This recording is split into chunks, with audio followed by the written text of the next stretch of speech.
Hey y'all! So if you're new to my channel, my name is Ashley and I'm very excited to have you here. You can click the subscribe button down below to stay updated with my latest videos whenever you come on here to YouTube. And you can also follow me on Instagram. My Instagram name is _AshleySams. So welcome to Minimalist March. Today's video I'm going to be sharing with you 10 ways that you can simplify your life. And these are 10 ways that I have simplified my life over the past year, and it has made a dramatic difference in my life, in all areas of my life. So the first way to simplify your life is to identify your priorities and your goals in this life. I know some people have, hundreds and hundreds of goals, but it's really important to identify, between 1 and 3 main goals for your life. For your time here on earth, what is it that you want to accomplish, and what are your priorities in life? For me, my priorities are my family and relationships and my relationship with God, and so I need to move those to the forefront of my life and make sure that I'm not filling my time and commitments with things that detract from that. Which brings us to reason number 2 is to reevaluate all of your time commitments. And something that I did about a year ago is I wrote down all of my time commitments throughout the week, and I X'd off the things that were filling up my time that did not match my priorities. To just simplify your time commitments and to-do lists and just focus on the meat and potatoes and not all the extra stuff. The third way that you can simplify your life is to create a capsule wardrobe, which will simplify your wardrobe. I'm on my 4th capsule wardrobe right now. My very first capsule was spring of last year, so be on the lookout because my spring capsule wardrobe for this year will be coming very, very soon. And if you would like more information on creating a capsule wardrobe, I also have a video on that. But basically, if you're not familiar with capsule wardrobes, you have 33 items that you wear approximately, give or take a few. That you wear strictly for 3 months. And honestly, having fewer clothes in your closet makes it so much easier to get dressed in the morning, and just curating a wardrobe filled with the things that you love. The way number 4 is to be cautious and aware of the amount of time you spend in front of a screen.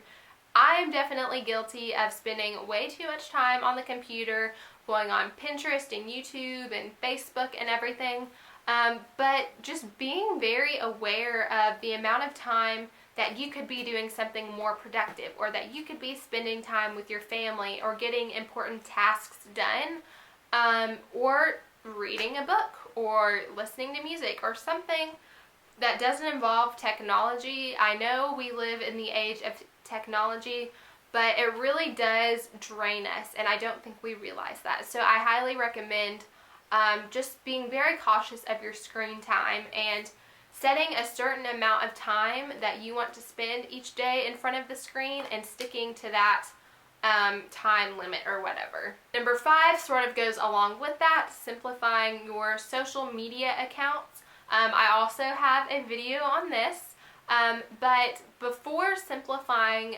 and deleting some social media accounts, I had like 10 different forms of social media that I was on every single day. And so I deleted Twitter and Snapchat, for example, and some others as well, Tumblr. But also, if you don't want to delete specific accounts, I definitely recommend only keeping the accounts that bring you joy. Obviously, social media doesn't bring joy, just like material things don't bring joy, but you know what I mean, okay? And so you can also unfollow accounts that make you angry or make you compare yourself to others or just bring you down. Eliminating all of the negativity on social media is so freeing, and it's something that I definitely recommend that you do as well. Alright, number 6 is that it is okay to have empty space in your home. You do not have to fill every inch of extra, I just dropped this. Not have to fill up every inch of closet space with things. You don't have to fill up your walls or wherever with things. You don't have to have a piece of furniture in every corner or empty every space in your home. I actually recently got rid of a few furniture pieces. I got rid of my desk and a mirror and a chair and a few other things.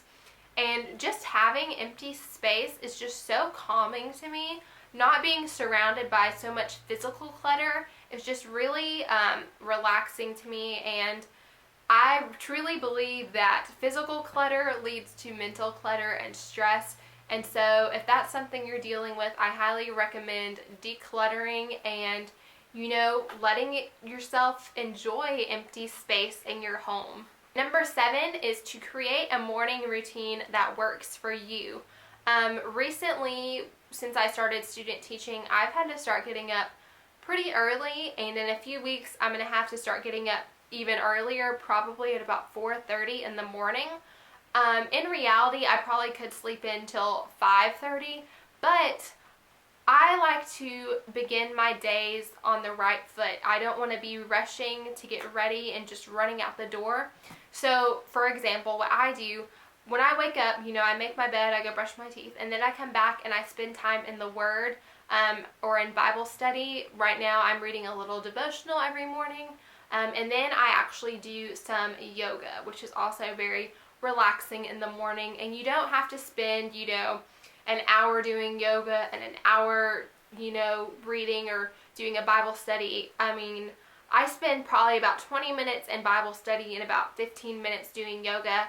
And it really gets my day started on the right foot. And so I highly recommend just creating a stress-free morning routine that works for you and your schedule. Number 8 is to want less. And as Americans specifically, especially, we are always wanting more. We're wanting the latest iPhone, the newest designer bag that comes out, whatever. And when you think about all the people around the world that are so content and so happy that have nothing, it really puts things into perspective and just shows us that material things really don't matter and really aren't important.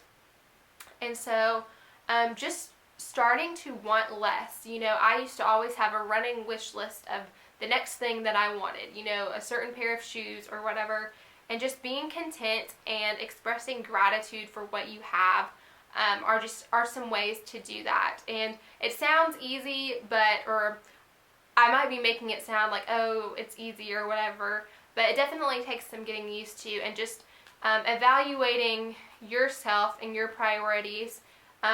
What is more important to you, your family and your relationships, or things? And I hope it's the family and relationships, but because if it's not, then you're probably living a really unhappy life. Alright, number 9 is to invest in a small circle of friends.